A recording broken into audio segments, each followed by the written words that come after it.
এখন দেখাবো main part কিভাবে তোমরা রুটিগুলোকে ফ্রোজেন করবে। সো এখানে আমি রুটির পলি নিয়েছি, এগুলো স্কোয়ার শেপের হয় আর এগুলোকে রুটির পলি বলে। দোকানে রুটির পলি বললেই তারা বুঝতে পারবে যে কোনগুলোর কথা বলছো। আর এগুলো কেজি দরে বিক্রি হয়। আমি যখন কিনেছিলাম তখন 300 টাকা করে কেজি ছিল। এগুলো তোমরা যদি 250 গ্রামও কিনো তখন দেখবে যে তোমরা 1 বছরের মতো ব্যবহার করতে পারছো।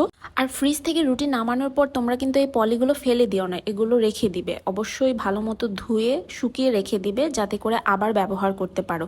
এভাবে করে 1 বছরেরও বেশি সময় ধরে তোমরা চাইলে এগুলোকে ইউজ করতে পারবে।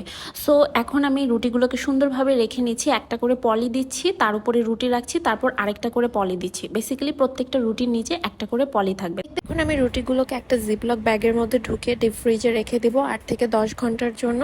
আর একটা জিপলক ব্যাগে আমি 15 থেকে 20টার বেশি রুটি রাখবো না, কারণ যদি বেশি রাখি তাহলে কিন্তু এগুলো ফ্রোজেন হতে অনেক সময় নেবে।